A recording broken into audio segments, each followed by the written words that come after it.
Alright guys, on today's video I am going to show you finally how to bleed brakes. This is the way that I do it. On the previous video I did about a month ago, I showed you how to empty the reservoir for people that are super lazy, or they just didn't have the means or wherewithal to actually bleed the brakes. But this is how you get almost all of the fluid out of the brake system. We're going to be using the ATE DOT4 brake fluid. Your Honda manual specifies to use Honda heavy duty brake fluid. This exceeds Honda's recommendation. It has a really nice boil point. Actually, that's French, and the boiling point is, the wet boiling point is 386 degrees Fahrenheit. That's very good. We're going to use some 3M silicone paste. This is designed for brake systems. I want to show you how we do that so we don't get air back in the system. There's no possibility to get any air back in the system. That most people, a little trick most people don't even think about. We're going to use our funnel to put the brake fluid in the reservoir, and I've got a bottle. This is an ocean spray bottle I made probably back in, I don't know, the early 1990s. I'm going to use a piece of vacuum line that fits the brake bleeder nipple, and I just drilled a hole in it. This has done hundreds and hundreds of brake jobs, so I'm not going to belabor the point. We're going to get right to it. And you guys just make sure that if you're going to do this, I have the wheel off of the car so I can show you, so it's easier to film. You do not have, at least on a Honda, you do not have to remove the wheel. But if you're going to jack the car up, please put it on jack stands. You couldn't just put it on ramps. However you want to do it, just be safe. Let's get to it. Alright, so I'm going to be using the evacuator that I showed you guys that I use to do fluid evacuations. You can use a turkey baster, and if you want, that's perfectly fine. So I'm going to remove the cap, place that aside, and I'm just going to start removing the fluid. There is a strainer in here that I'm also going to remove. Also keep in mind that brake fluid is corrosive and it will harm the paint if you get it on there. Remove it immediately. You can use some of the Wolfgang Uber rinseless wash on a microfiber or soap and water. Okay, so once that's completely emptied, I'm done with the evacuator. I want to show you guys something very important. Please do not use a shop towel to wipe the inside of the strainer or the inside of the cap. And the reason is, hopefully the camera is picking this up, there's lint, red lint on there. All right, so use a paper towel. I wanted to do this so you guys could see what not to do, but just use a paper towel when you wipe anything on the brake system here that the fluid is going to actually go in, such as the reservoir. Next, we're going to refill the reservoir. I've already cleaned around the threads right here. I'm going to remove the rubber dust cap. This will fit a 10mm wrench or socket or brake bleeder wrench. I make sure to only use a 6-point so that it grips all sides instead of a 12-point. And then what I'm going to do is I'm going to take my hose and put it right there. Now, if I was to go ahead and crack this loose, it's going to start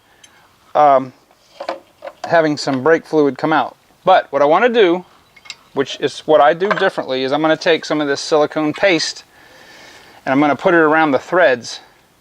This way, there is almost no chance at all for any air to get sucked in around the threads as I pump the pedal to bleed the brakes. Now, if you have a second person, you could utilize them, and every time they pump the pedal down, you could turn the bleeder, shut it back off. You can still get all kinds of air in there, even if you're doing it that way. I've done it this way for over 40 years, and it has never failed me. So put this on, and I'm going to go ahead and open the bleeder screw just like that. About a 1/2 turn is all you need, and I'm just going to watch and the bottle for the brake fluid to start flowing out. It will start flowing out from gravity.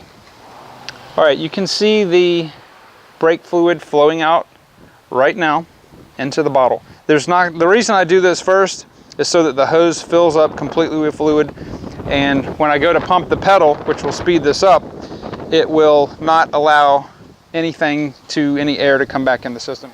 Now, you could gravity bleed the brakes. This is gravity bleeding, and it takes a long time, but you certainly could do that. Just make sure that when you're doing this, you have to keep an eye on the reservoir and keep it filled. All right, so I've made sure the reservoir is full. I'm going to go ahead and pump the brakes very slowly, about 10 times.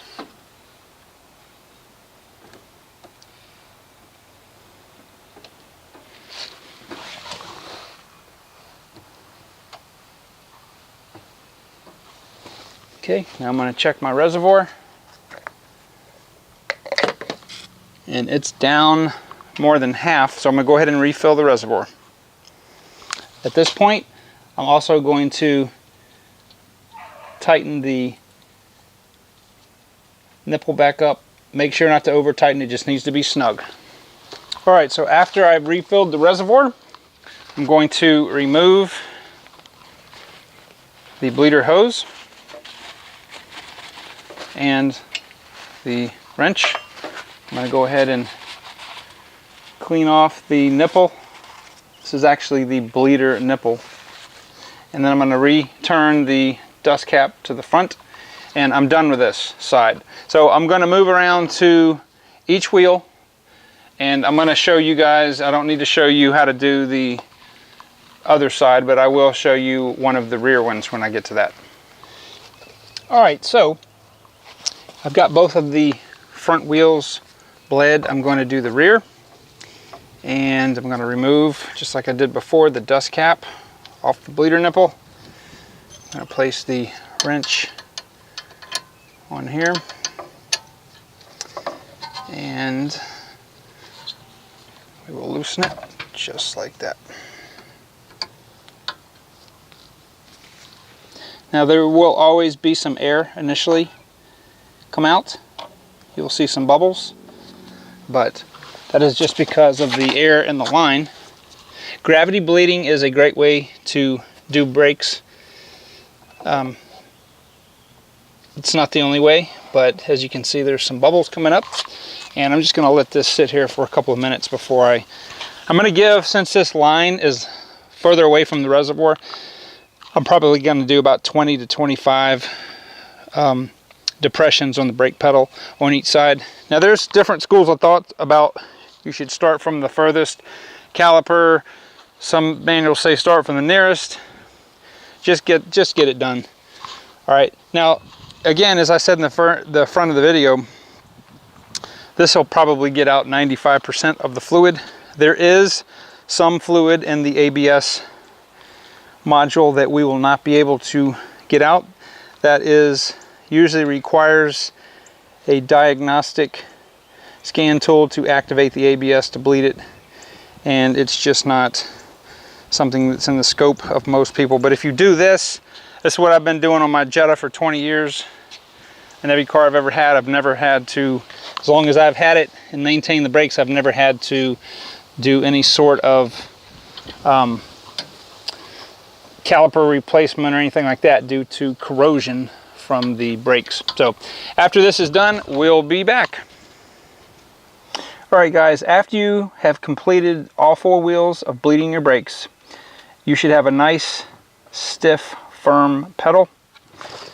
Whether you have the car off and on, you're going to have some power boost, but the pedal feels really, really, really good. So this procedure I do once a year on pretty much all my vehicles. It's not hard to do. It literally takes under an hour to do. I don't know how much a shop would charge because I've never had a shop do it. I've always done my own, anything have to do with brakes. So if you feel that you have the skills, I would say this is 2 out of a 5, then, you know, by all means try it.